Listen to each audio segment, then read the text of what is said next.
And we're live. Greetings, everyone. Welcome to the Evidence and Reasons for the Christian Faith video channel. I'm Salvador Cordova, and I'm deeply privileged and honored to be your host this evening as we explore evidence and reasons for the Christian faith. The purpose of this channel, especially for those who are newcomers, just to fill you in, it's to help strengthen brothers and sisters in the Christian faith by looking at evidence and reasons for the Christian faith. Now, that may sound kind of odd that I'm talking about strengthening faith by evidence and reasons, because it's been my experience that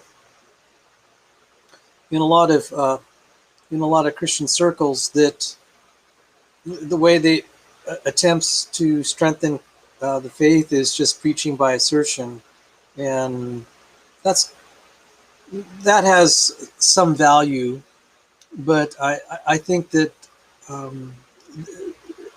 at some point you have to deal with facts, and there's been a lot of Christianity that had no basis in even an attempt at facts. Now, that being said, when the Word of God is heard, it does have an influence on people one way or the other. And many times there's the witness of the Holy Spirit that will enter someone's life and begin to move them and convict them and make them rethink their lives and what they're living for. And I totally get that. I totally get that. But in John 10:38, the Lord said, "If you do not believe my words, believe the works." And of course, the people he was talking to were people that actually saw his miracles. But what about us in the 21st century? Certainly, Jesus Christ has had an influence on the entire world, and that can't be denied. And there's this historical record of Jesus's influence on people's lives. Now, granted, we're having to take the testimony of other people over ages and many generations ago to be able to make a determination if that testimony is true. But still, the works that Jesus worked in his time and which the apostles worked had an influence on the world. Of course, the atheists will argue that that's all made up, and maybe it's worth looking into how plausible it is that these were real miracles. And even if we can't fully prove it, it's still something that you can't easily disprove.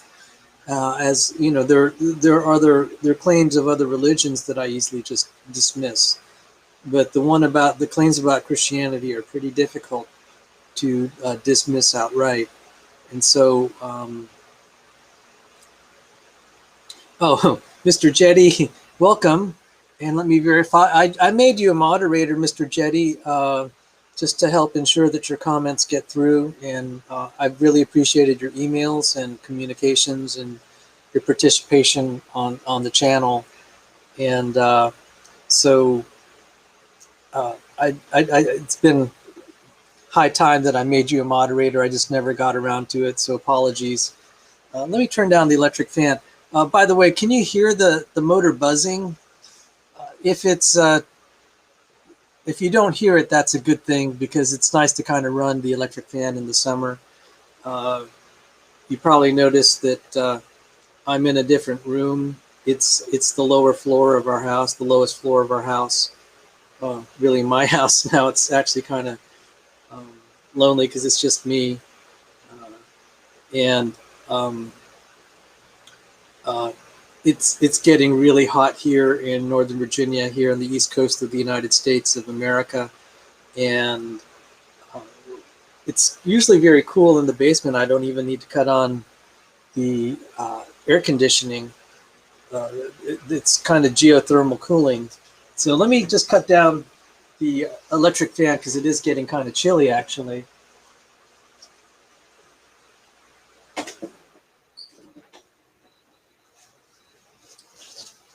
it was 92 degrees, a high 92 degrees Fahrenheit today. So let's see what we have on the docket here.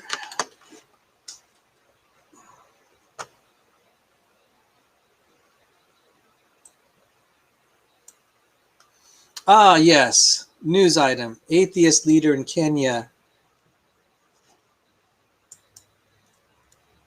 Now, I first heard this on a website called Not the Babylon Bee, and I'm just like, yeah, that sounded like kind of strange, and I'm having to try to verify it. If anyone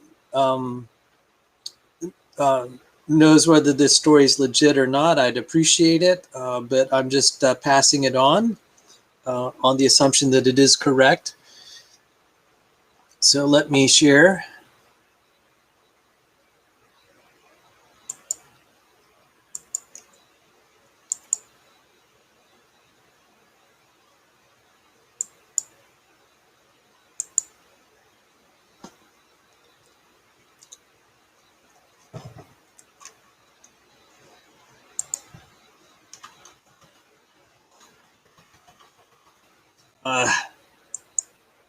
Lost the article. Apologies.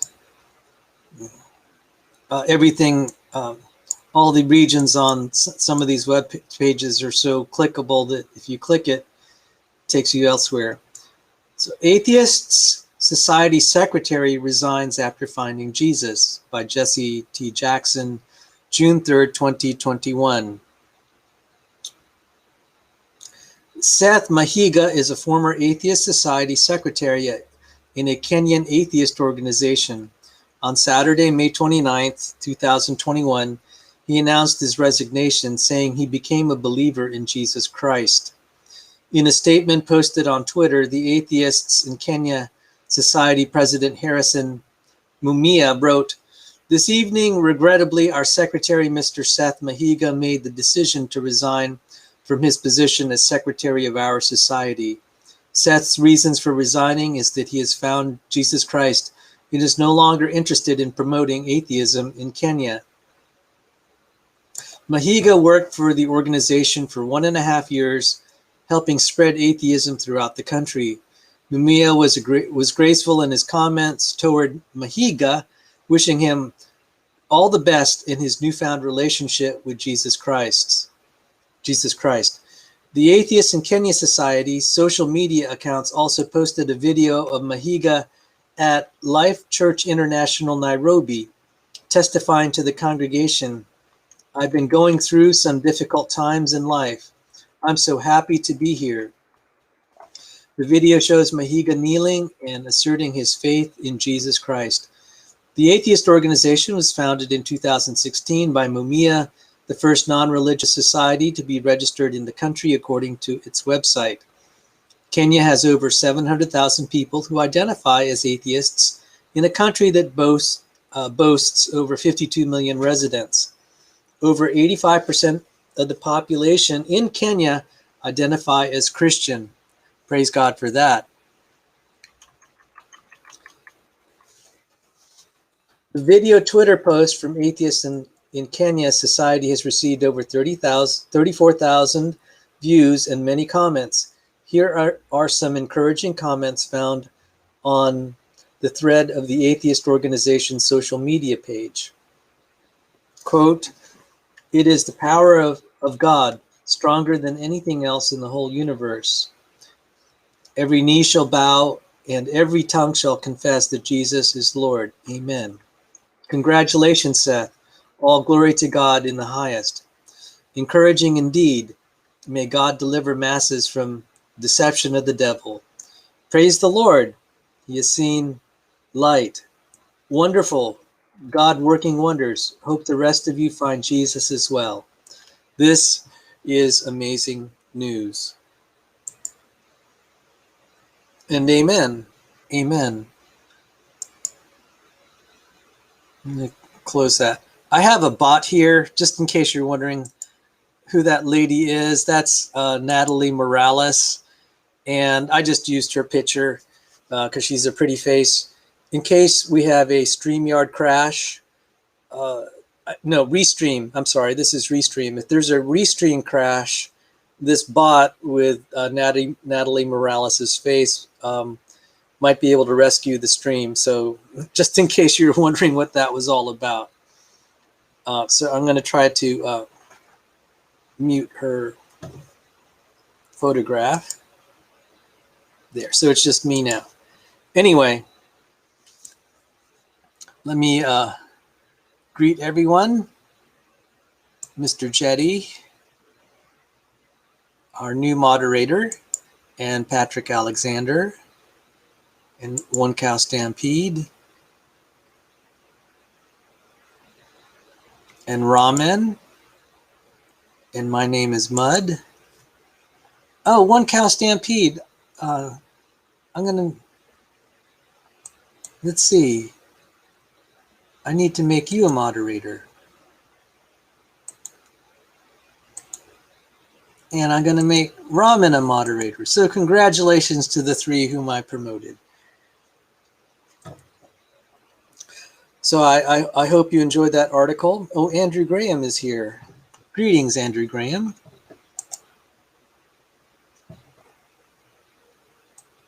Welcome to my Christian brothers and sisters. And Andrew, you're going to be a moderator too. So greetings to everybody. I hope you enjoyed that article. I'm hoping that this is a true. I hope this is true regarding this gentleman who accepted Jesus Christ into his life. So let me see what else is on the docket. Yeah, best arguments. Someone, Victory Street Ministry, had asked sometime to talk about what I thought are the best scientific arguments against atheism. And I will add to that maybe other arguments. So to go right to the chase, I will say that the best scientific argument is right here. Stairway to Life, Change Laura Tan and Rob Stadler. I think that is the best ID book that has been written because it focuses on chemistry. People know chemistry is, people refer to chemistry as the central science. And this argument that it just re-examines this whole question of abiogenesis in Stairway to Life shows that makes a pretty good argument that life did not arise naturally. And so I would say that's the best argument. Now, does that mean it's going to be easy to prosecute that in a debate? Absolutely not. The chemistry involved, it might be like, let me see if I have a picture of Mr. This was actually really funny. John Maddox debated this individual, and I just need to show his photo. Some of you, see if I have it. Yeah.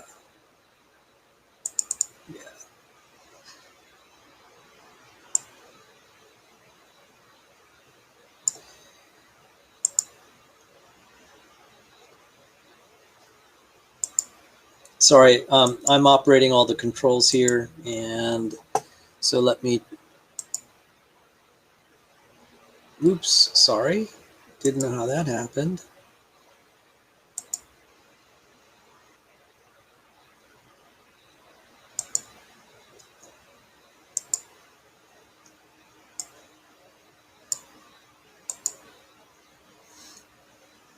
So John Maddox debated this guy here, Mr.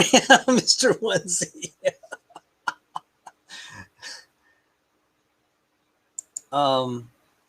Yeah, Mr. Onesie. I actually learned a new word thanks to Cheryl. So if you're in a debate and you're dealing with someone like this, I mean, the people like this just have pretty shallow understanding of science, and I was hearing his arguments. He was citing the Urey Miller experiment, So a lot of the things that John Maddox was saying was just over his head. And if we bring the stairway to life on the table, that'll probably just blow him away. He totally won't understand anything that's said. But with that in mind, I was just trying to answer the question that Victory Street Ministry had asked, what's the best scientific arguments? I'd say that's there. And it would take 2 weeks to go through that book carefully and thoughtfully. When I reviewed the book, I had the honor of being one of the reviewers. I was contacted by Change Tan and Rob Stadler and asked to be a reviewer of the book. And I said, well, you guys have way more expertise than I do, but I will read it as like my review will count as like someone who might be somewhat educated reader of the material, and I'll give my comments. And it took me a week to get through it. Now, I actually read both versions of the manuscript, one that was just Change Tan by herself, and then one when Rob Stadler came on board and started rewriting the book and adding to it. The first manuscript was also excellent, but it was written for a PhD audience. I crawled through it. That would have taken me a month to get through because it was really thick chemistry. So I think I totally understand where Victory Street Ministry is coming from when he asked what's the best. But I want to give him the best. And it doesn't mean that the best is going to be easy. This is like giving someone a jet fighter, and you have to learn how to use it, okay? It'll be a very good weapon in your arsenal, but it'll take some skill to gain mastery of the subject matter. So maybe something easier. And I'll just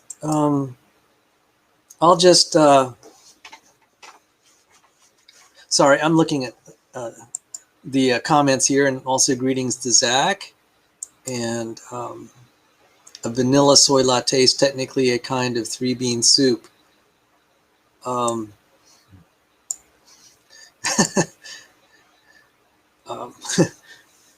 That's a actual socialist trash, still scaling the broad-faced and not stupid. Yeah. Yeah, someone's getting a lot of abuse here. Andrew Graham, greetings. The fact that he wears a onesie should say something about his lack of maturity. Okay, so the guy's getting abused for his fashion tastes. All right, so, okay. I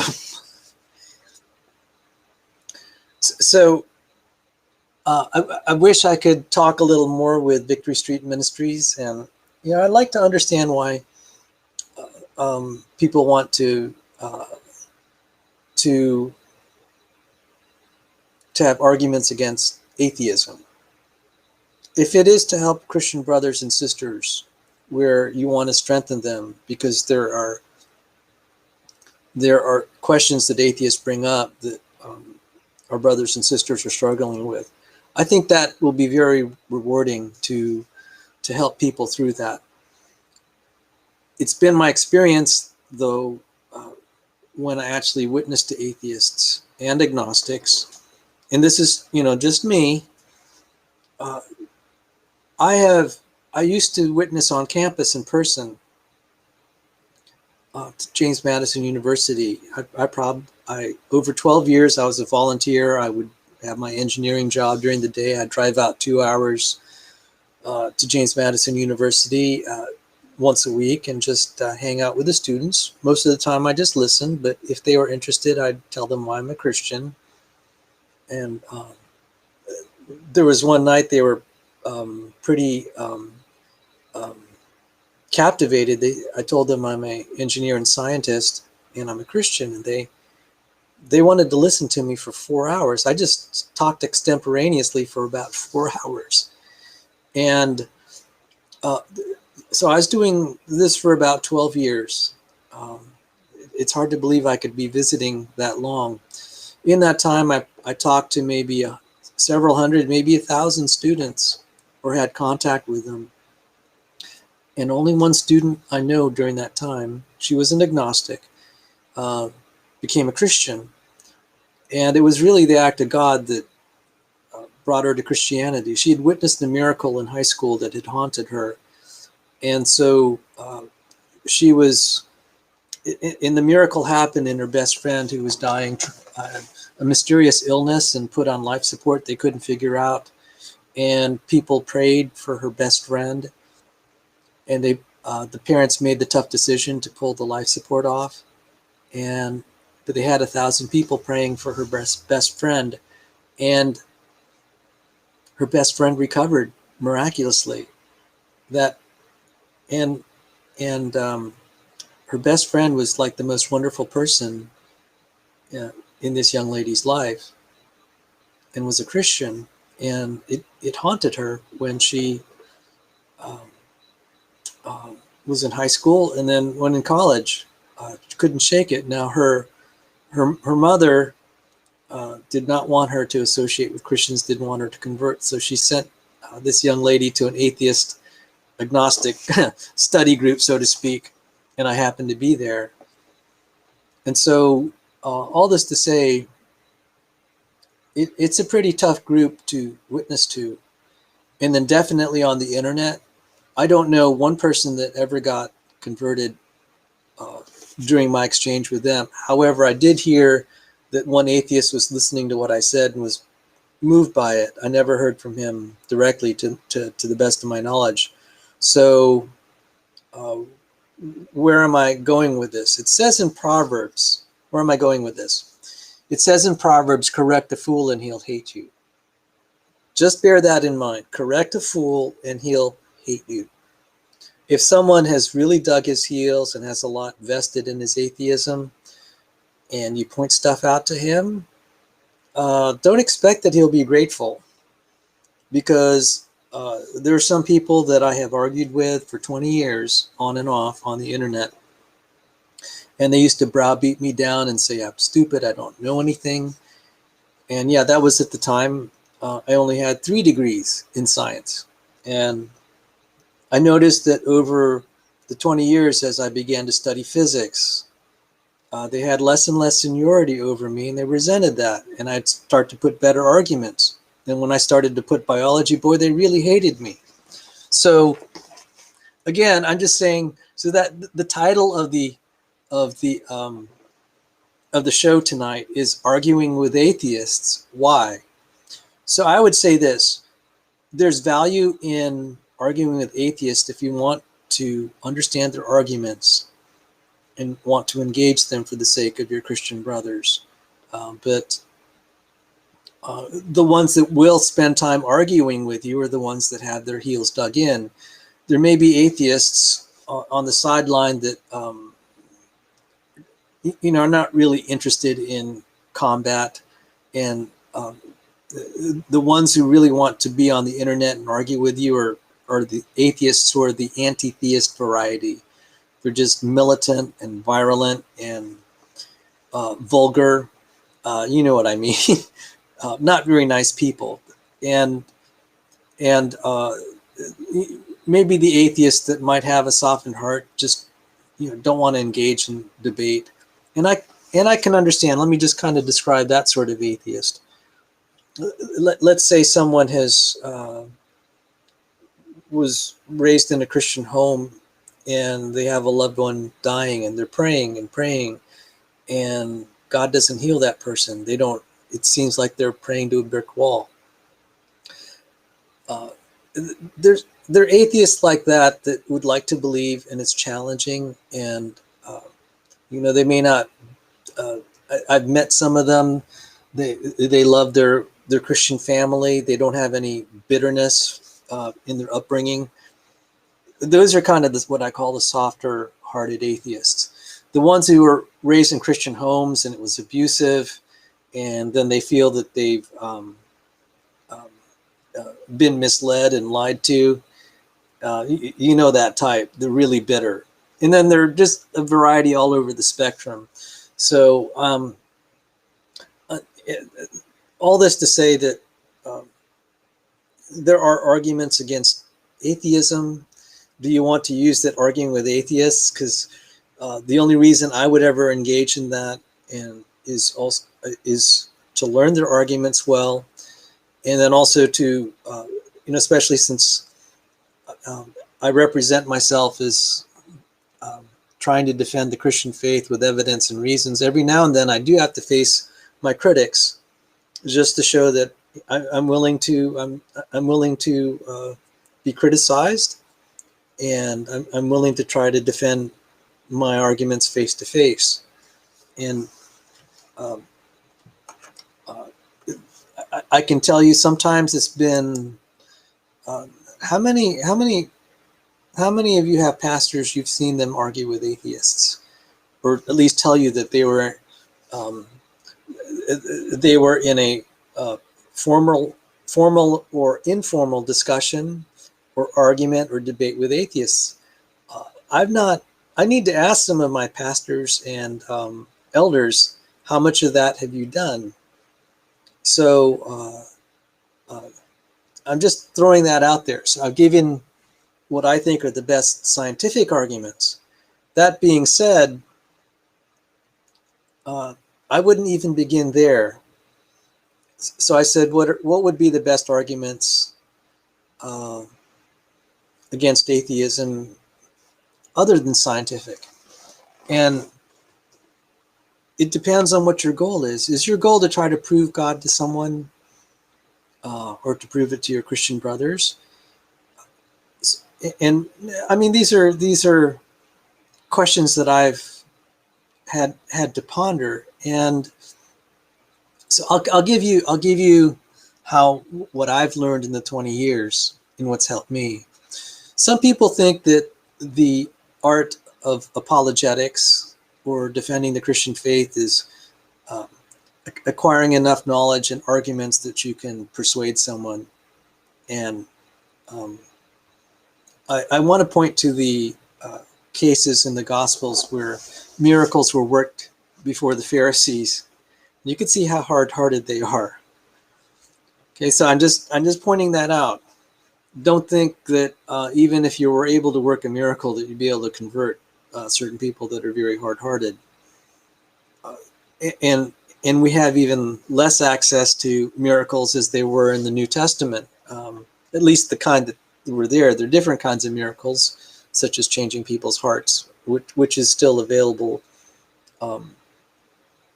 in this day and age. So I've tried to tell Christians, I said, you're going to make yourself vulnerable if you're trying to achieve too much and do more than what is available to you.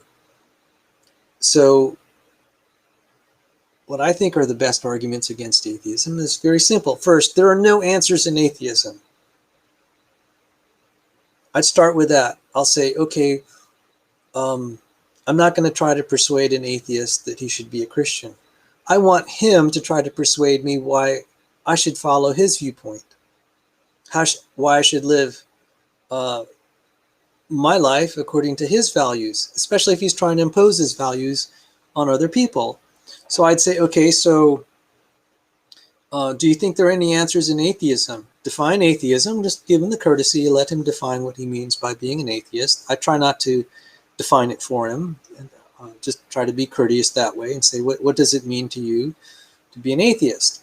It used to be that they used to say there's no God, and there's still a few atheists that say that, but that's an indefensible position, because to prove that there's no God, you'd have to be omniscient and eternal, which would mean you're probably God. That's not going to work. I call that a no-go theorem. If you're going to assert something, there's no chance. If you had the power to prove it, you would be God. That's just going to totally fail. And so I think some atheists realize that's an indefensible position to be making that assertion, because it's obviously a faith assertion, and they don't want to go around representing themselves, making themselves vulnerable, and then Christians will accuse them and say, well, you're standing by a faith position, you can't prove it, even as a matter of principle. And so they softened that and said, well, atheism is just lack of belief. And it's like, okay, I'll grant that. I'll grant that. And I really do want to say that sincerely, because I lack belief in Zeus. I lack belief in a lot of gods. And so I can get that they would say they lack belief in the Christian God, because all Christians lack belief in these other gods. Now, I mean, granted, we would view some of these other gods as demons, but in that sense, I think that's an okay definition. No need to um, make an argument about how they define it. So let's say that's their lack in belief in a god or gods. And then so I would ask then, okay, so how do you go from that and you decide what's right and wrong? How do you go from that and decide what you value? And you'll quickly learn that, at least in my experience, and I would like to try this with an atheist sometime. I mean, I would like to talk with them, like say Pine Creek Doug or something. But the thing that that I'm starting to wise up to is a lot of times the Christians are trying to prove God, and it's like, no, you need to start arguing. You need to get the atheists to try to prove that their approach to reality is of any value, that it's coherent, that it's consistent. Sometimes we're just so eager to prove the Christian God that you're letting the other guy bluff and appear as if he has a good position, and he doesn't. And that's only something I've begun to learn, like in the last years. I've debated people. I was just like, I'd hear some of these debates, and it's like you're letting the other guy get away with totally bluffing as if he has something better. You need to call him on it. And as you are in the process of calling on it, it's like, yeah, maybe Christians don't have as many answers as they'd like, but the atheists have no answers. And I think that really got crystallized when, in the wake of John Maddox's debate with Randolph Richardson, and we were just, there was some show subsequent, and Randolph Richardson showed up on John Maddox's channel, and we were making fun of a certain atheist channel called Answers in Atheism, and I said, there are no answers in atheism. And or we were talking about that, and Randolph Richardson, who's an atheist, weighs in. He said, actually, there are no answers. Atheism doesn't give answers for anything. So I call that Richardson's principle. I'm not using exactly his words. Atheism doesn't give answers for anything. I'll just say there are no answers in atheism. There are no answers in atheism. How can we demonstrate that? It's like, okay, so you lack belief in God. Therefore, this is the right thing to do. Can they make statements like that? Absolutely not. So then you ask, well, okay, how do you find meaning? And I'll cite Richard Dawkins. I had an acquaintance at James Madison. He was a student, and Richard Dawkins was going on a book signing tour. And he went right up to Richard Dawkins and said, and this young man was an atheist himself. He was a philosophy student, and he was saying, I don't have any reason to live. So I think he point blank went up to Richard Dawkins and said, I don't think I have any reason for living. Is there any meaning for me to go on? And I think that was a very sincere question. And Richard Richard Dawkins said, you have to make your own meaning. You have to make your own meaning. And like, what's that about? I was thinking to myself, what's that about? You make up your own meaning, as if that you don't have a scientific experiment that's going to tell you right from wrong. There's not a scientific experiment that's going to tell you what your purpose in life is. And that's the problem with atheism. It is vacuous. Just simply ask, what does it really add to your life? And so they'll give some answers. And then you ask, can you prove it? Can you make that assertion without an assumption of faith? Because if you're not able to prove your statements, you're acting on a degree of faith, and I think they'll kind of resent that. Now, I've talked to some atheists that were actually, one of them, Ron Garrett.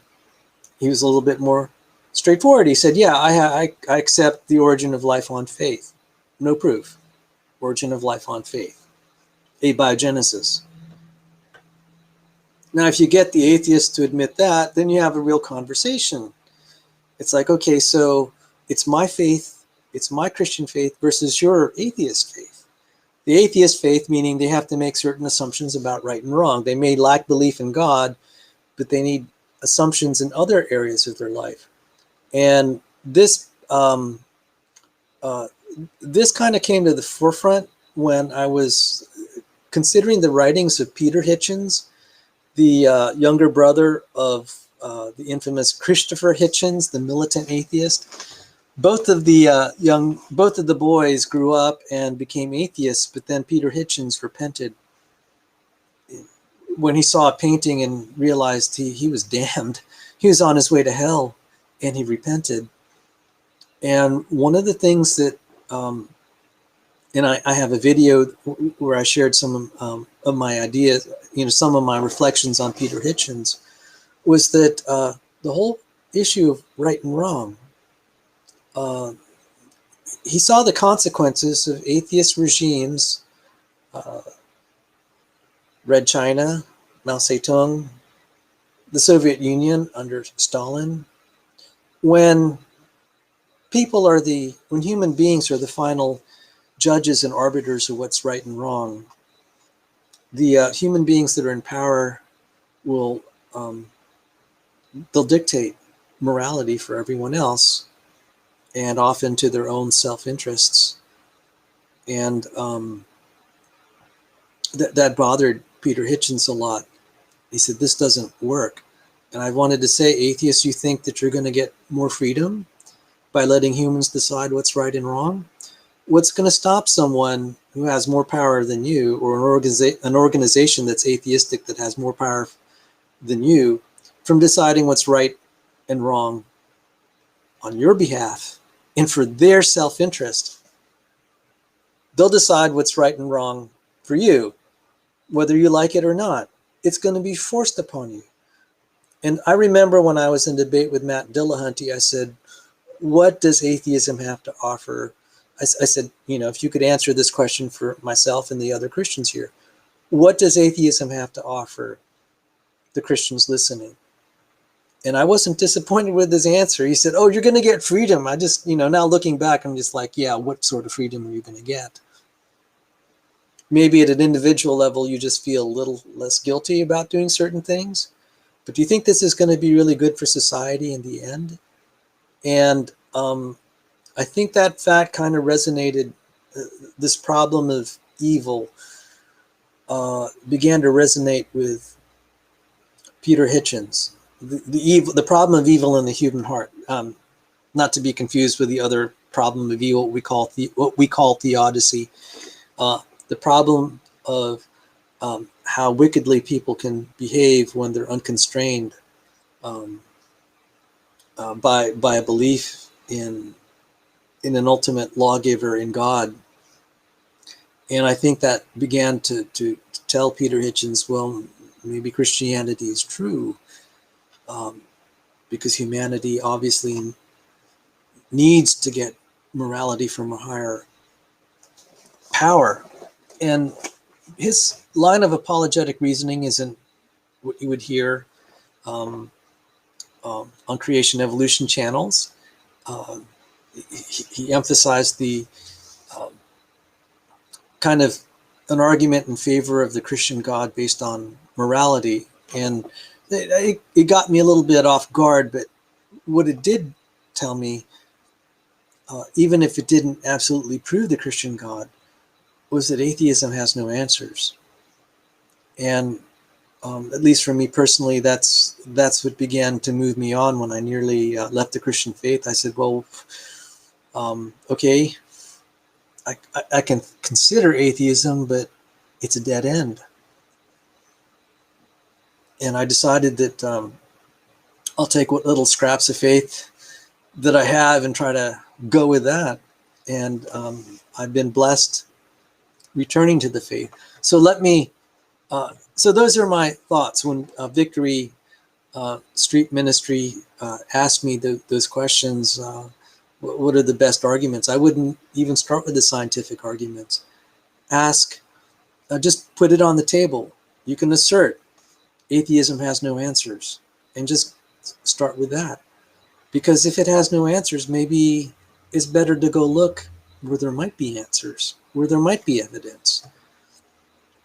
So let me look through here. Patrick Alexander had some lengthy comments. I debated atheists for a long time, online, some in person. Almost 100% of the time, the discussions are fruitless, if measured by them coming to accept Christ as their Lord and Savior. They are in a very bad spot. On the other hand, I've learned some things, and they have learned some things.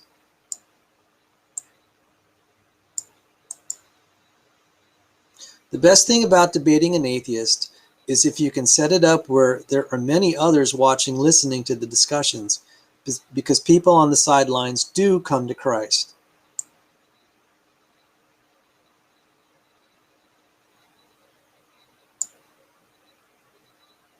And some other, one counts Stampede. I've been pondering to what degree this applies to Christian use of argument. A straw man won't survive flames. Mr. Jetty, sometimes the Lord will tell you what to say. Are arguments the best way to persuade anyone? That is a good point. There is a passage, Apollos, and there's actually an Apollos society, because Apollos was mighty in the scriptures, and he argued, he debated with the Jews. So there is room for that. I don't know that there was any record that any of his opponents got converted, but maybe the listeners were strengthened and encouraged. Maybe some got persuaded. So I'm just trying to mold expectations here of how many hearts can be changed by short debates. What I've seen is that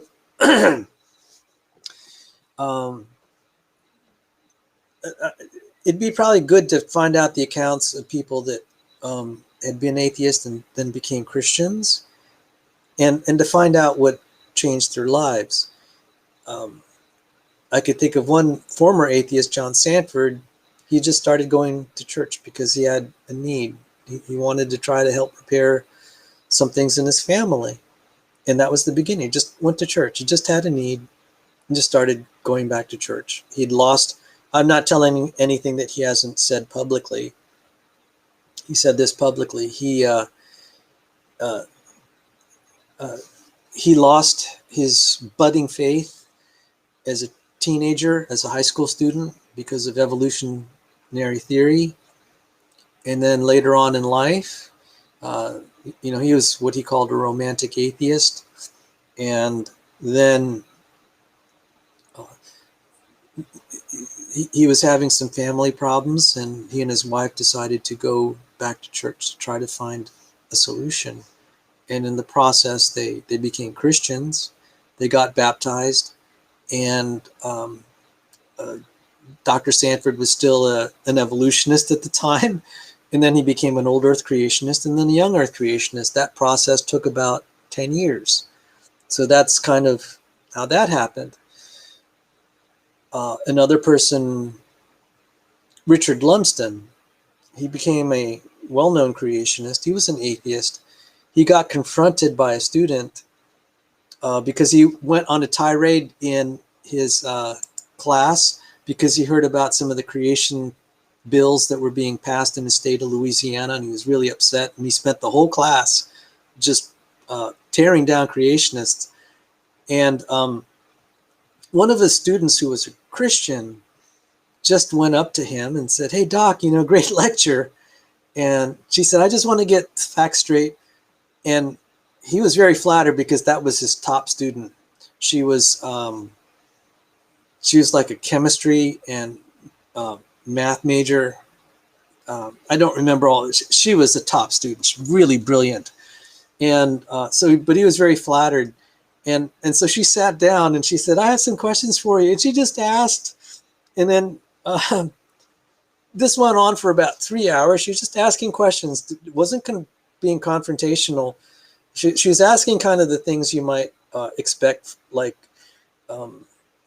if someone read The Stairway to Life and started to ask about all these chemical reactions, because she's a very astute student. And she said, "Great, Doc, thank you for the time," and just left his office. And he said that was worse than his oral exam for his PhD. And he said everything he told her, he said he was just crushed. He said, "Yeah, none of this makes sense."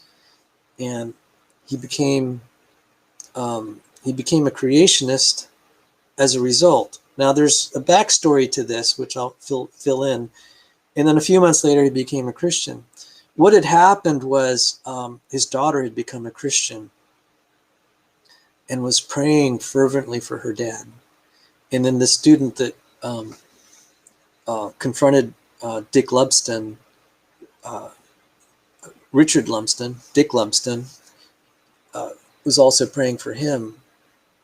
And so the prayers, God did something in his heart. And this was a special time. When I heard this story, I said, "This is too good to be true." This is about, again, 20 years ago. And I was just, when I was struggling with my faith, I said, this is a beautiful story, but sounds too good to be true. And I was saying, "Lord, can you help me? Can you help me?" Because, I keep hearing about testimonies and it was just made up. But this one's very compelling because he's a scientist. And I said, "Lord, can you help me?" Well, it turned out that Richard Lumsden won the Baldwin Award, which was the highest award in the field of parasitology, which was his specialty at Tulane University. And I just happened to say, okay, let me just verify that he's a real guy. I had the list of everyone there, of all the winners throughout the years. And one of them was named, right before or after him, was a gentleman named Franklin Saganderas Bernal. And I'm like, that's a strange coincidence. I happened to be working at the time in Tyson's Corner near McLean, Virginia, which is very far from Tulane. But there was a coworker named Frank Saganderas. I said, "No, that's too much a coincidence." And so I went up to Frank Saganderas, my coworker. I said, are you related to Franklin Saganderas Bernal? He said, "Yes, that's my dad." He said, "That's my dad." And I said, "Yeah, I was looking up something about Richard Lumsden." He said, "Oh, yeah, Richard Lumsden. We used to go to each other's houses." And I realized this guy's for real. And for some of you that heard about Mark Armitage was Richard Lumsden's student. And Mark Armitage won a settlement because he was persecuted for his creationist views and his Christian views. He's the one who found, who did electron microscopy on soft dinosaur tissue, and he got in big trouble for that. Didn't mention creationism or anything, but that was just too much. So the question was, going back to what Andrew Graham asked, are arguments the best way to persuade anyone? So I've given two of the best examples I know, and you could say in one case the arguments were persuasive, but it was the way it was conveyed. It wasn't in a confrontational format like in the case of Richard Lumsden. And there was a lot of prayer. There was family praying for that individual. and that's sometimes something we don't know. Is the person we're interacting with, is God at all working in their life? So where was I headed with that? I think I can only speak for myself. I'm finding that working and studying and trying to encourage other Christians, I personally found that more fruitful. The only time that I really engage the atheists is to be good at their arguments, and then also to show the other Christians that I'm not afraid to confront my critics. So every now and then, infrequently, I'll engage them in debate just to say, hey, I'm confident I can defend my viewpoints.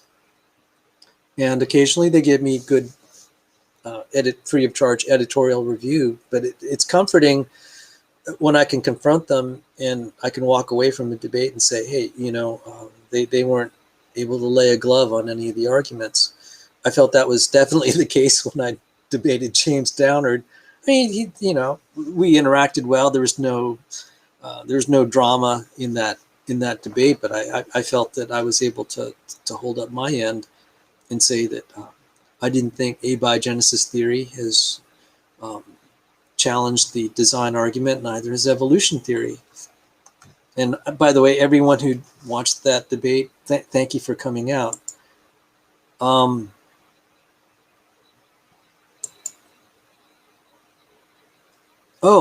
my goodness, Dapper Dino is here. He said, let's hope Armitage actually follows paleontology methods this time, otherwise it will be meaningless again. And Dapper, it's great to see you. I do recognize that there have been some questions whether what was found was really dinosaurs, and I totally respect that. And I felt some of the questions were pointed enough that even I was concerned. So I would agree that we have to have very good, better methods, and to assure that we really do have the specimens in hand that we claim that they are, and not some other creature. And so I'm totally fine with that. The thing for the creationists is that the fossils are known. There are known fossils, the ones that Schweitzer had worked with, for example, do have soft tissue. Now, in my field, the reason one of the reasons that contributed to me being a young Earth creationist is the racemization dating. And I need to go back because people were complaining that there's a lot of variability in that, and there is, by factors of 60. But even with the variability of factors of 60, if we find homochiral amino acids in the Cambrian, and there have been reports, I had to actually dig really, really hard. If we find that would indicate a substantial anomaly for the age of the fossil record. And personally, I just can't run away from that. So anyway, Dapper, thank you very much for dropping in. And I wanted to say that I had a stream that I invited Dapper to, and Dr. Dan, etc. And I think that was probably just a bad time. It was on the history of intelligent design and creationism. It was a pure history thing, nothing to do with, absolutely nothing to do with trying to prove it one way or the other. I was just trying to take inventory of what was there. So I just wanted, because it's very rare that Dapper drops in, and I'm honored that he would come. So what was on the docket, was the atheist leader in Kenya who became a Christian. The best scientific arguments or otherwise against atheism, and I've said for the scientific ones, that would be Change Laura Tan's book, Change Laura Tan, and Rob Stadler's book, Stairway to Life. And I also pointed out there are no answers in atheism. I'd put that on the table. That's not a scientific argument, but it's one that is easy to put on the table. And oh my, oh Sal, I wanted to say that at about the time a friend ended up in the hospital. I'm really sorry. She's doing better. Oh, I'm glad to hear it. I'm glad to hear it. And by the way, thank you for your sympathies when my mom passed away. It's been kind of a hard time. So it's really great to see you, Dapper Dino. And so now I'll briefly touched, I'm going to talk about apologetics today versus 40 years ago versus classical arguments. But before I get to that, some people have been asking me to comment on Dave Farina. I have not watched, I don't bother with him. I don't bother with him. I don't bother with Dave Farina. I thought James Tour just really ripped him badly. But even I could tell some of the stuff that Farina said was just stupid. I mean, stupid. And I'm not even a chemist. But when he was talking about a polysaccharide being the same monomer repeated over and over, I'm just like, dude, you're clueless. Even I know that that's not correct because they're heteromeric polysaccharides, meaning it's not the same. It could be a mix of different monomers. I said, dude, you're getting this wrong. It's embarrassing. And then he said, it's easy to make any I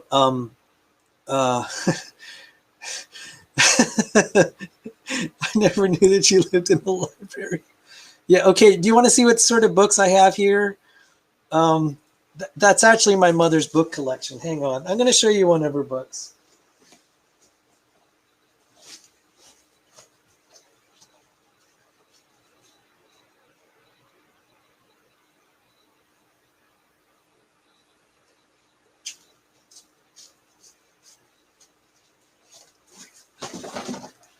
This is one of Mom's favorite books. And I can't believe I grabbed it because, I mean, I was just going randomly and I just happened to grab her favorite book. You know, maybe she's just, maybe there's just something in the house that made me grab that. It's a Knight in Shining Armor, one of those trashy romance novels. Okay, so there's a section here that is books like that. God bless my mom. Those, you know, that's kind of a monument to her love of reading, and I didn't have the heart to, and I still don't have the heart to throw it away because she's that had given her so much joy and comfort. You know, when Dad died, that's all she had was to read these stories because the pain was so deep. Just to kind of numb the pain, and that was 18 years ago, and she would just read books, you know, until there was enough time, and then she could start to recover. It took her about 10 years before she could laugh again. So anyway, I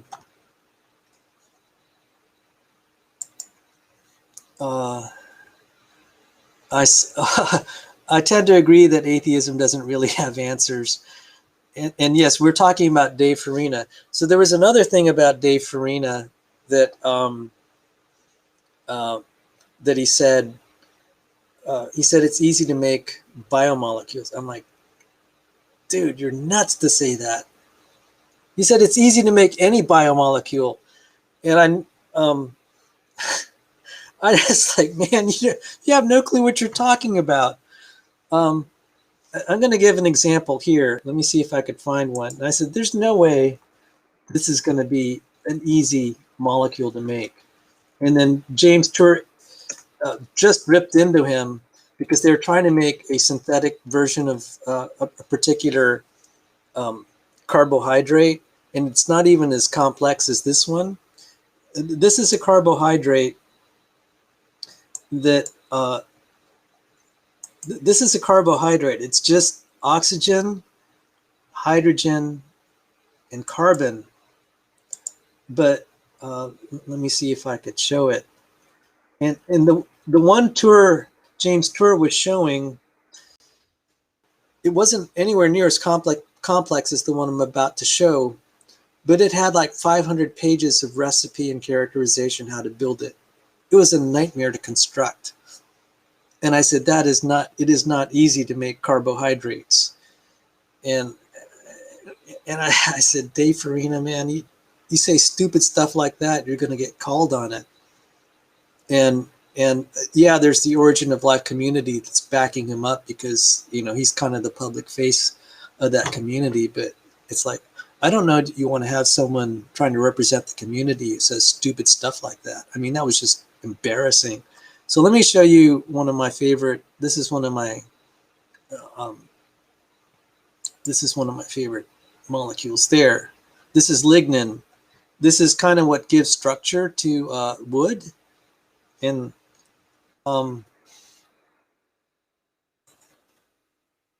this is not going to be easy to synthesize from scratch.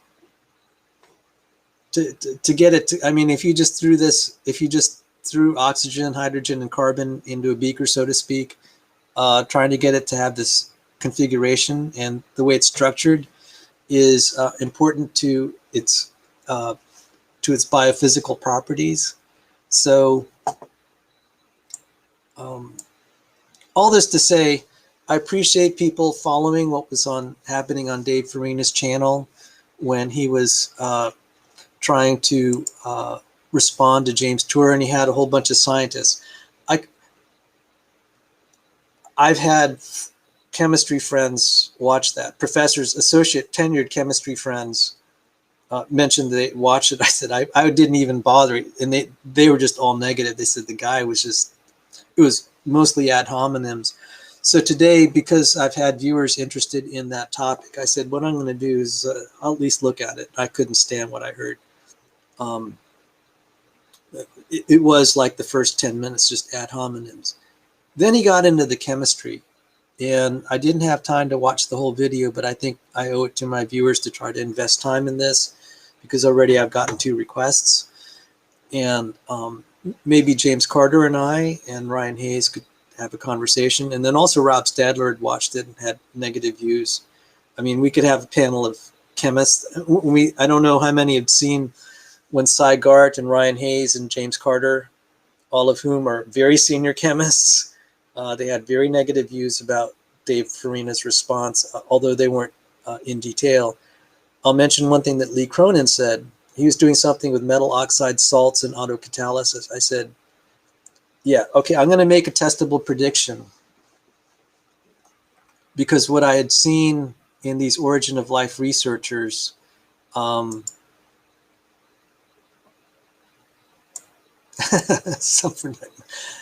I'd seen in James Tour's takedown of some of these these Origin of Life papers was that these experiments were irrelevant. They're misleading, they're irrelevant, and to say that they are an advancement is somewhat delusional. And when I heard that Lee Cronin was like boasting about these autocatalytic experiments on like metal oxides or something, I'm just like, guy, life is not made of, proteins are not made of that. You can't extrapolate what's going on in your test tubes to protein chemistry. Even I know that. I mean, this is not very honest to be saying that because you could make these autocatalytic, that you could somehow make autocatalytic proteins. I don't know anyone that believes, for example, you can make a topoisomerase, which just happens to be the enzyme I published on, autocatalyze itself. No one believes that. So how is that experiment relevant to anything? And so that was his response. And I said, you know, okay, so I'm going to make a testable prediction that a lot of the way Origin of Life stuff and then responses on Dave Farina's video by Origin of Life researchers, they're going to cite irrelevant experiments and make it seem that it solves the problem. And then on further scrutiny, you'll realize you're just being misled. Now, I'm not saying they're dishonest in that they might really believe that this works. And in that case, they're just delusional. Because I would confront them and say, okay, can you name any of the proteins, like say in a bacteria or eukaryote, and we have huge catalogs of proteins. Can you name one of them that will autocatalyze itself? That means it's going to self-replicate itself by itself. You just isolate that protein, you throw it in with some other environment and see if it's going to autocatalyze and make copies of itself. How many of those will do that? And if you have none or even a small amount, how can you possibly represent that as helping you move toward the origin of life? So that's what I would say for that. Now, I haven't watched the rest of it, and I think I owe it to my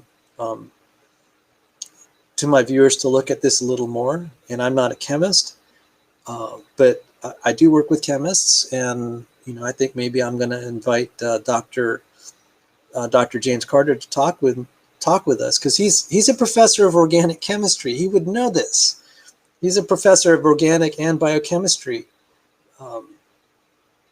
and he has friends who are chemists, and so that's what I'm making a testable prediction.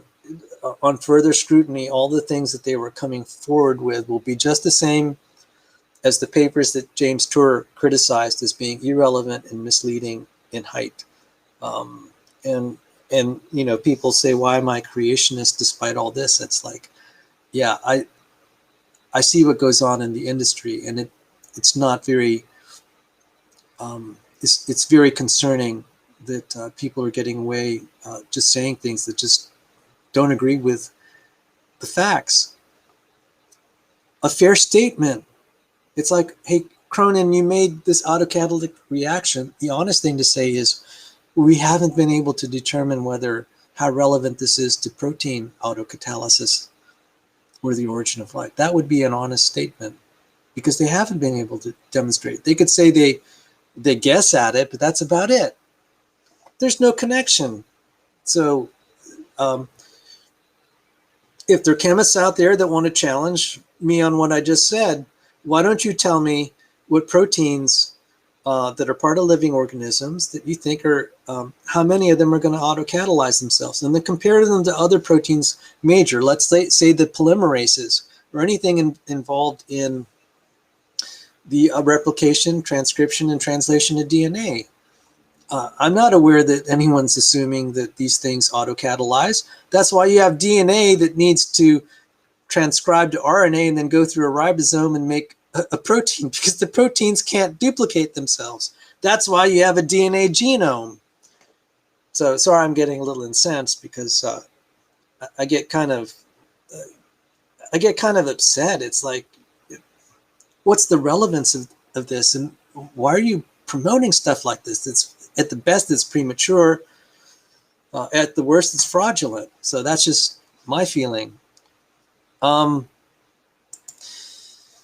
Yeah, I think we all misspeak. Hopefully, I'm trusting John has learned. Now, I know John's a little bit combative, and, that rubs people wrong.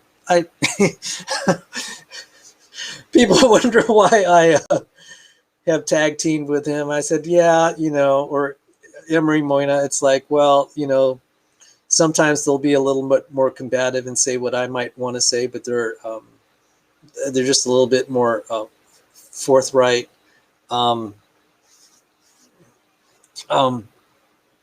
So maybe to close out the show, I skipped the order of what I had on the docket. Let me turn down the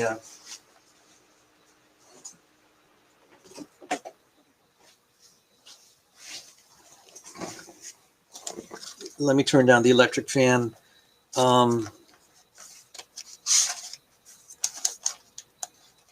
I had been mentioning this book, A Severe Mercy, the story of Sheldon Vonnegut, And so now we're going to shift gears, going from science and philosophy into mushy romances. Oh, actually, I shouldn't trivialize this. This was Sheldon Vonnegut, whose wife passed away, and he was dealing with that. And for some of the readers that aren't acquainted, I was talking about pagan intelligent design versus Christian intelligent design. And this is actually a beautiful passage. I read it before. I'm going to read it again. Jean Davis, her nickname is Davy. That was his wife. He writes, Davy and I called ourselves agnostics, but we were really theists. A creator seemed necessary, a creator with an immense intelligence embracing order. Apart from reason, the one quality that we attributed to this creative power was awareness of beauty. Everything in nature, in creation, was beautiful, except where marred by man. But we could not, or at least did not, similarly attribute goodness to it. For good was in man, not in wild nature, and was balanced by evil, also in man. So there was a power, a God, a beauty with high and inscrutable purpose, quite unknowable to man, except for such inklings as might come through the contemplation of beauty. Beauty was somehow at the very center of meaning. For us, love was an aspect of beauty, though that might not be true of the power, which perhaps cared nothing for man. We might acknowledge a creating power, but our religion, if it could be called that, was really an adoring of love and beauty. It was the domain of Aphrodite, and as I have said, we were really pagans. Many an ancient philosopher, and even more, many a Hellenic lyric poet would have approved, or at least sympathized with, our dedication to love and beauty, our trust in reason, and our goal of the good life. And I think in my talk on the history of intelligent design, I pointed out that the themes of intelligent design began with pagan philosophers like Socrates, and it was articulated also very well by Cicero, who actually was kind of the anticipated Paley's watch argument, where Paley and then Paley, many centuries later, gave the blind watchmaker, or not blind, the seeing watchmaker, the watchmaker argument. The watchmaker argument. The blind watchmaker was Richard Dawkins' response to Paley. He wrote The Blind Watchmaker. That is Dawkins. But the first time there was an appeal to a clock that I know of was Cicero, about 100 BC. And so that echoes the kind of the pagan intelligent design. And so I had highlighted here this book I read 40 years ago, some of the passage in Sheldon Vonnegut's book. And he had an interaction with C.S. Lewis. So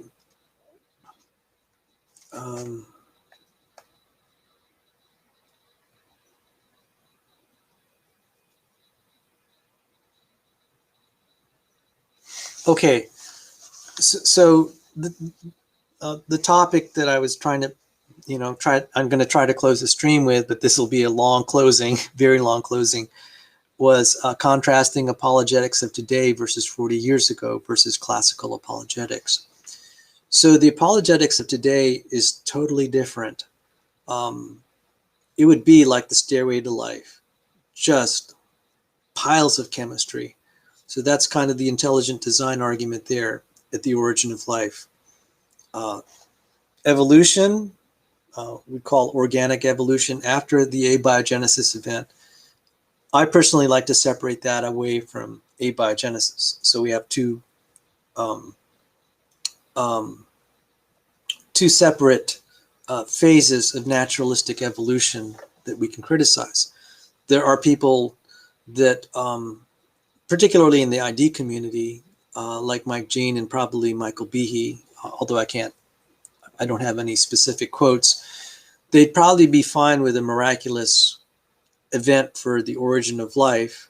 And I know that Mike Jean believes that, but then evolution proceeded naturally thereafter.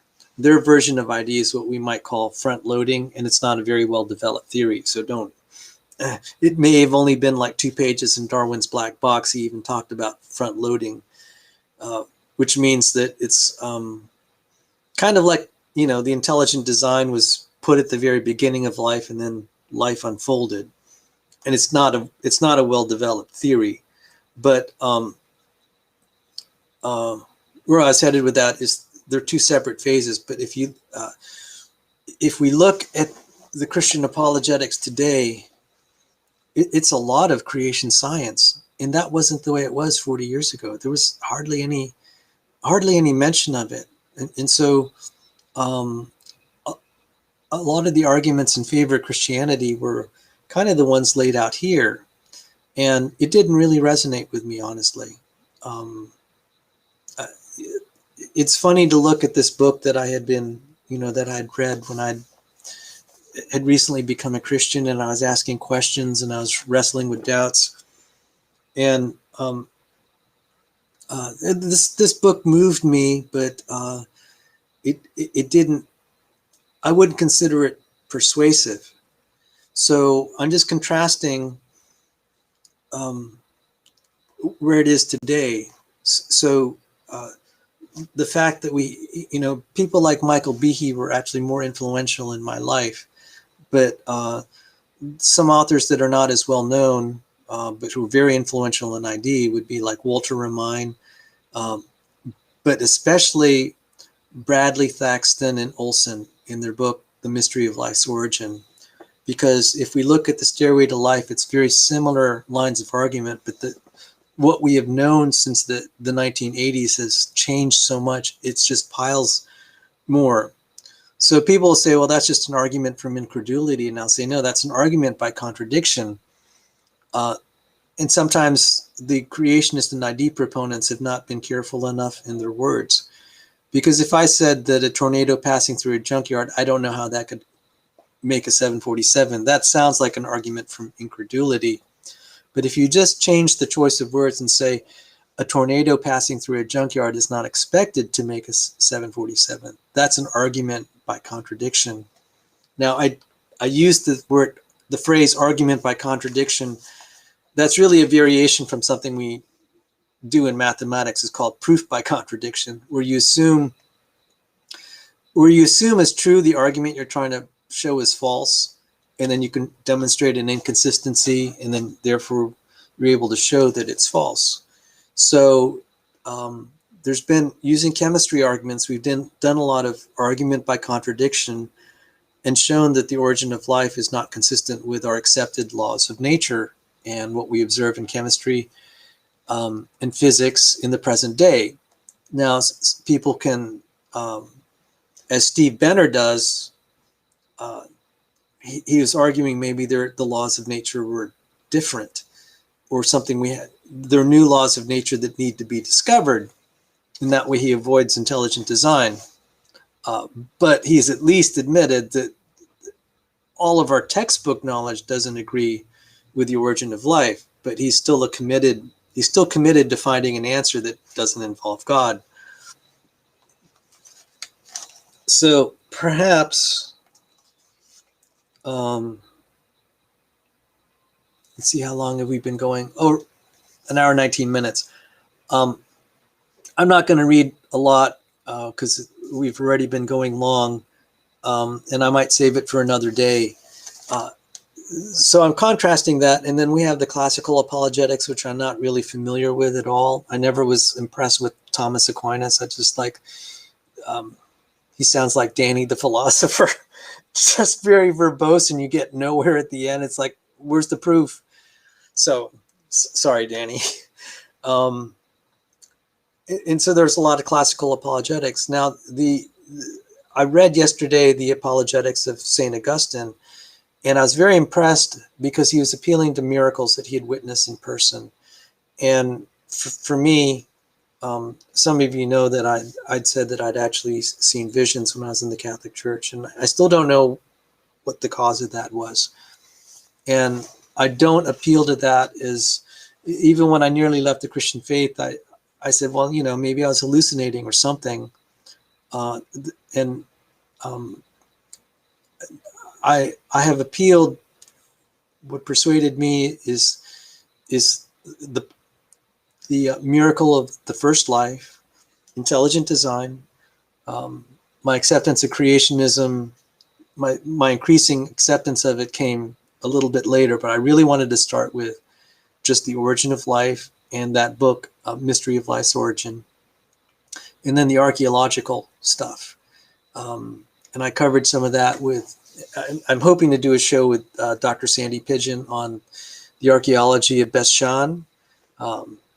Yesterday I talked about the passage in 1 Samuel 31 that talked about Saul and his armor being taken to the temple of Ashtoreth, and contrasted it with 1 Chronicles 10, where it was identified as the temple of Dagon, and there was a conflict there, but then archaeological finds showed that it was a composite temple of 4 temples that included the temple of Dagon and Ashtoreth. So it was, what was apparently a biblical contradiction ended up being a very strong affirmation of the credibility of those 2 books, 1 Samuel and 1 Chronicles, probably in a way that we would have never imagined. So some of these philosophical arguments just didn't resonate with me. But the thing about Augustine was he was citing miracles that he'd personally witnessed, and then people that he knew, and that's very powerful. So, and that's, you know, that's for a lot of the Christians that have appeared on the internet that I've gotten acquainted with, God has done something in their lives that kind of just stopped them in their tracks. And I totally get that. Some of the most committed Christians I know said that something in their family happened, and I can't, you know, I can't run away from that. And you all know that one of my favorite accounts, I talk about this more than any other account, was Charles Duke, astronaut, youngest man to walk on the moon. He came back to Earth and became a Christian, and he prayed for a blind girl. The blind girl received her sight. I'm like, he's a credible witness. I had debated an atheist who personally knew Duke, and when I brought that up, he didn't want to talk to me for like 2 weeks. I said, I was thinking, yeah, Richard Hopp, is something kind of bothering your conscience? Because you know that Charles Duke is a stand-up guy, that he's not the sort of guy that would just make up stories like that to draw attention to himself. In fact, when Charles Duke came to my campus at George Mason when I was an undergrad and he talked, he didn't even mention that event. It was only in his book. And so that, those are the things that had persuaded me. And then I did complain one time. I was saying, you know, some of the way the Christians tried to help me through my doubts, because I would ask tough questions, is like, why do you believe the Bible? Why is God hidden? What is the problem of evil, et cetera, et cetera? They said, oh, let's take you to an Amy Grant concert. And I was thinking, what does that have to do with anything? And they said, oh, we'll pay. And it's like, I was thinking, you're going to waste your money, because I don't like that sort of music anyway. I like classical music. So, yeah, well-meaning people, but it didn't address my needs. But anyway, I'm just going to read a little bit, maybe a paragraph or so, and I might have to retype this because the print is really small, and then I could share it with you all, some of the passages, because it has, see, this is my highlights in that book from 40 years ago. And I just reflecting back, I said, the discipline of apologetics has changed dramatically in 40 years. It's become, it used to be all sorts of discussion like in this book, and now this is almost, it's virtually ignored. It's dominated now by the creation evolution controversy. And It's something that has resonated with me the way it is now. So, but that being said, I'll just read a little bit of this, and I'm going to try to take more passages, and we can talk about that in future shows. The reason this is important is this is where they begin the relationship. They start communicating with C.S. Lewis. So,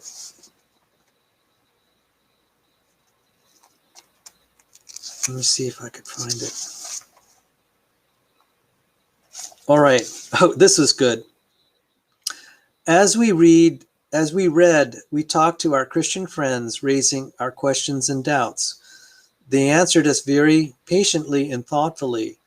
By now, there were other Christian friends besides the original 5, particularly a little Welshman in my college named Geraint Gruffydd, a poet and a reader of poetry. An important insight struck us, Davy and me, one day when we realized that our friends, although Anglican, Baptist, Roman Catholic, and Lutheran, were united by far more. Mere Christianity, as Lewis would put it, then divided them. And they're all so happy in their Christianity, said Davy. And I said, could it be that happiness, what's called Christian joy, do you think? That night I wrote in my journal, the best argument for Christianity is Christians, their joy, their certainty, their completeness. But the strongest argument against Christianity is also Christians. When they are somber and joyless, when they are self-righteous and smug in complacent consecration, when they are narrow and repressive, then Christianity dies 1,000 deaths. I'm sorry, that just made me laugh. The best argument for Christianity is Christians, and the best argument against Christianity is Christians. I just like, amen. If you know what I mean, any of you have been in church culture long enough, you know what. I think some of that can resonate with some of you, because it's the Christians that nearly drove me out of the church. It wasn't the atheists, it was the Christians. Ironically, it was the atheists that drove me back in church, because, again, Richardson's principles. I said, what do you have to offer me? How's my life going to be better? What answers are there in atheism? Because then and that was actually sincere. I was genuinely curious, because I love the fact that I could be valued for asking tough questions. And that's why I love that community. It's like, I'm glad it's heartening. But then I asked those questions, and there were no answers. So anyway, but though it is just to condemn some Christians for these things, perhaps after all, it is not just, though very easy to condemn Christianity itself for them. Indeed, there are impressive indications that the positive quality of joy is in Christianity and possibly nowhere else. If that were certain, it would be proof of a very high order. Now, I think this needs, toward the end of the book, you realize this is actually pretty significant, because he was dealing with the death of his wife. At this time, she was still alive, but then later on, she died. So this had significance. And I do have to say for myself, as I've been grieving my mother's loss, the words in Thessalonians, we do not grieve as those who have no hope. And I said, yeah, if I didn't have my Christian faith, I don't know where I'd be, because there'd be no consolation. Anyway, I'm going to skip a few parts, and it says here, Davy and I, that is his wife Davy and I were later decided were immeasurably helped in our serious look at Christianity by where we considered ourselves to be. We did not at all suppose that we were Christians just because we are more or less nice people who vaguely believed there might be some sort of God, and had been inside the church. I'm going to skip.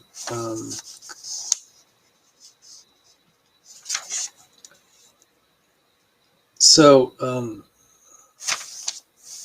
he writes here, I think it's in his journal, it is not possible to be incidentally a Christian. The fact of Christianity must be overwhelmingly first or nothing. This suggests a reason for the dislike of Christians by nominal or non-Christians.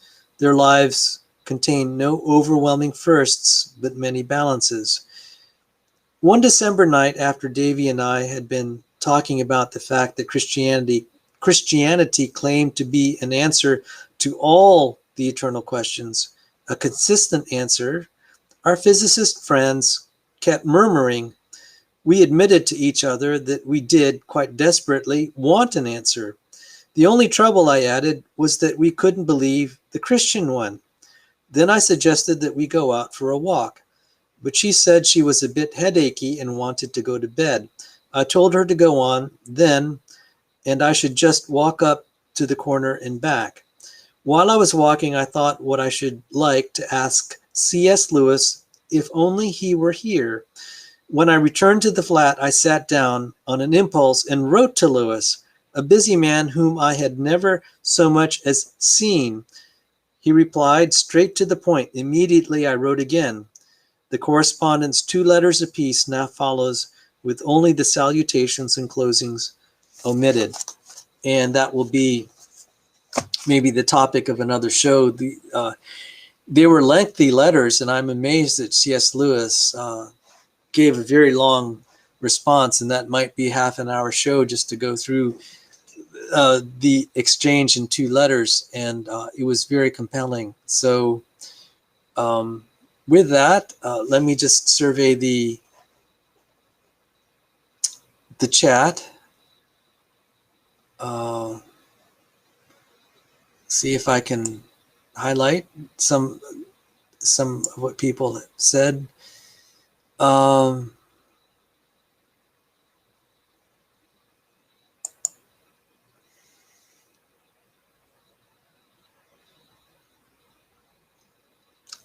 Andrew Graham says, atheism gives you freedom to believe as well as the freedom not to believe, but not at the same time.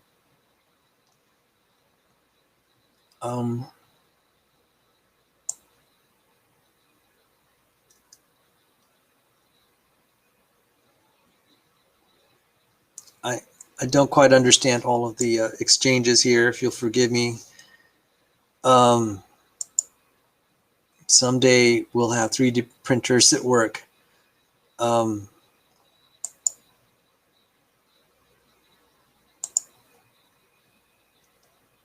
How does atheism give you the freedom to believe? I'm not sure what that can even mean. Okay, well, I'd like to thank all the viewers for joining us in this discussion. And thank you. And I got to tell you that, yes, I've been on the internet a lot recently, but you all are kind of my family and kind of helped me get through this time. The house is really kind of lonely right now, and it's comforting to be with people that I kind of my internet family here. So thank you all. Maybe in a couple of days we might talk about the archaeology of Bethshan. I have to get in touch with my my co-host Dr. Sandy Pigeon. I think that'd be a great show.